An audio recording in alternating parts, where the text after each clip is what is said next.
This atheist debates a room full of Christian students, and he kind of destroys their questions, and things start to get really spicy right off the bat, but he's also keeping a secret from them that he's going to reveal later in this video, so stay tuned. Let's get into it. Hi. I'd just like to say thank you for being here. I appreciate it. And from here, it looks like you have a wedding ring on. Are you married? Am I married? This is getting really personal. Just answer. Just answer, wow. Yes, sir. What is your standard for love? If you have no foundation in Jesus, I see no reason to love people at all. So what's your standard? Well, okay, shh. I can tell you my standard is not Jesus. Because despite what people say, he did and believed a lot of things we all know are not loving. And I'll give you some examples of this. Supposedly there's demons. Wait, don't leave. She might want to follow back up. Don't leave her. Oh, you do have the mic. Supposedly there's demons, and instead of casting them out, he runs them into a herd owner's pigs and sends, 2,000 pigs into the ocean. Like, why would Jesus, if he was God, he didn't have to ruin the guy's herd. That didn't sound very loving to me. Second, Jesus believes in the Old Testament, and you look at a lot of the violence in the Old Testament, that's hardly the kind of thing a loving God would do. So I don't look to the Bible for love. Now, are there some things Jesus taught that were good? Sure. Like loving your enemies, that's a pretty powerful teaching Jesus taught. I'm okay with that. My standard of love doesn't come from some ancient book written 2,000 years ago. It comes from common sense and reflection on how human beings best flourish. So I just look at my wife and I say, what words can I say that are kind to her? How can I treat her respectfully? How do I be a good husband? How do I be a good dad? How do I be faithful to her? Like these, you might say these are Christian values, but they're also Buddhist values. They're also Hindu values. That's because they're human values. So I don't need an ancient book to know what it means to love my wife. You use the story of Jesus casting out the pigs, but he never sent them to the pigs. All he did was cast the demons out of the man, and they fled in fear of Jesus into the pigs and ran off the cliff. The story you told made it seem like Jesus basically sent the demons to possess the pigs and killed them.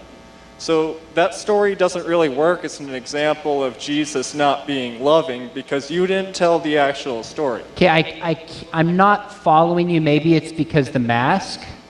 But let me ask you very quickly. Do you believe Jesus is God? He is the Son of God. Yes or no? Is Jesus God? Yes. Could Jesus have cast out the demons without killing the thousands of pigs that man owned? Yes or no? God has given everything. Yes or no? Could Jesus have casted out those demons without killing the man's pigs? Yes or no? You're limiting the question to two answers that aren't necessarily the only two answers. No, actually, these are exclusive options. Either Jesus could have done it, or he could not have done it. There is no third option. Did Jesus have the power? Let me answer it for you. If Jesus is God, he can cast out demons without sending them into a bunch of pigs. Who agrees with that? Let me see your hands. If Jesus is God, he can cast out demons without sending them into pigs. Who agrees with that? It's not very hard. And so given that he could have done something without harming the man's property, and he didn't, at least raises the questions of his loving actions towards that man. If you own those pigs, I think you'd have felt very differently. The demons fled. He didn't cast them out. They saw Jesus and they knew who he was. They were afraid. They ran away. God has given living things free will, so he can't force them to do something. Sure he can. All right, tell me how. He does it all the time when you're reading the scriptures. He forces demons out of people. He could kill a demon if he's God. He's God. It's not that hard. Now, you're right, they recognized him, but that was at the beginning. At the end, he could have sent them anywhere. So if they were going to go back into that man, could he have stopped them from going back into that man? Yes. Yes. Then I think you answered your question. You didn't answer the question about Jesus being loving. You just keep avoiding the questions people ask. Wait, I didn't answer the question about Jesus being loving? No. We've asked you how you define love, and all you did was tell us a mixed up story about how Jesus cast out demons and sent them to pigs. Okay, I'm not sure you were listening. She asked me how I define love, and I said, define it. I don't define it by the Bible. I don't look to Jesus because of stories like this. And then I went on to explain how I know what it means to love somebody independently of the Bible. That was the point. So to love somebody is simply when you care about that person's emotional and physical and their life development. That's what it means to love somebody. I don't need an ancient Bible to tell me that. That's common sense. And I apply that in my relationship with my wife. So I did answer the question. All right. I also have You've asked a few, no alsos. Let's go to someone else. That was one. Let's do one. Go. Noon. I'm wondering, because as a Christian, I base my morality and like objective beliefs by the ethics Jesus taught. So I'm wondering, as an atheist, what you perceive right and wrong as, and if you judge it based on what you personally view as right and wrong, what gives you the right to punish criminals or people who commit genocide if they're acting upon their own will and what they perceive as right? Okay, so I think I heard you. When I'm done, if I didn't answer, come back. The question is, how do I define morality and what gives me the right? I don't think I have the right.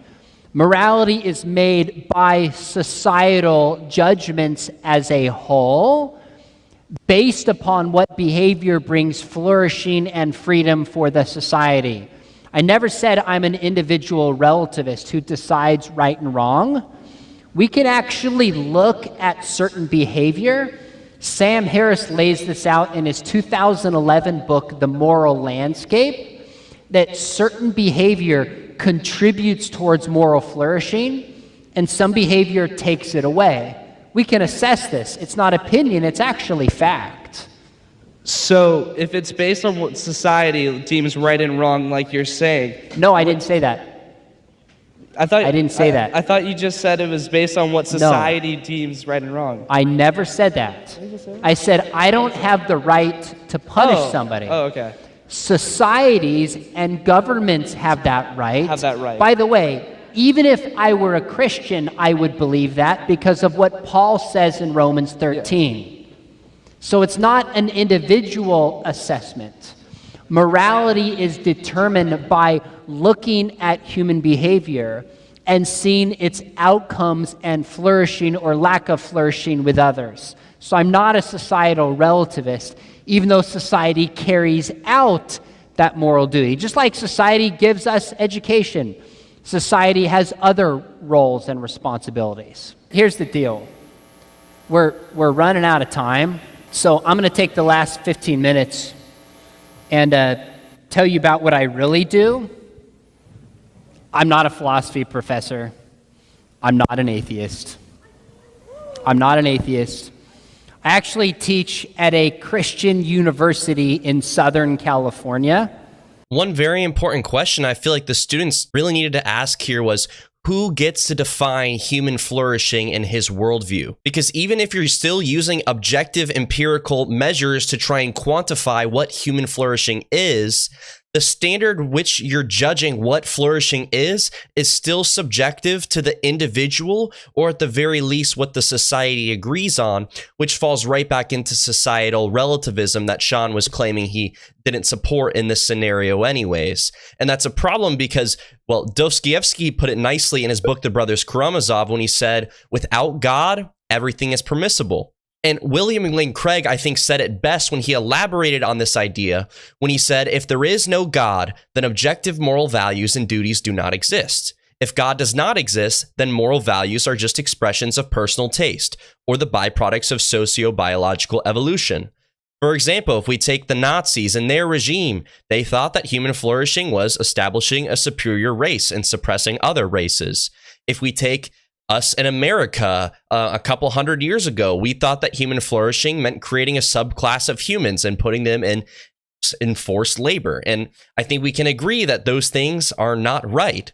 And there will still be atheists who will say to me, like, I don't need a Bronze Age text to decide morality. I'm not an evil person because I don't believe in the Bible. And you are not an evil person if you don't believe in the Bible. My roommate and some of my best friends are atheists, and they are like great people. I love them so much. But what I'm trying to get at here is that you cannot make like an objective moral claim and say that murder is absolutely wrong if you don't have some authority that's outside of you. But then I'll get asked from my atheist friends like, oh, isn't it kind of a jump to say if there is objective moral laws, then there has to be God? I'm not really seeing the connection there. And what I say then is that because these moral objective laws exist, it demands a moral lawgiver that is transcendent to us. And I think that the best explanation for who or what that could be is God, because I don't think it can come from humans, as we just talked about a minute ago. And comment down below if you thought that Sean was a Christian when you figured it out, if you even figured it out at all. I think it could be fun to talk about. It took me a long time, honestly. The comment section spoiled it for me a little bit, but that's okay. Anyways, if you want to see a video similar to this one, you want to learn more about the evidence for God, I recommend checking out the video on screen. With that being said, I love y'all. Have a great day. Bye-bye.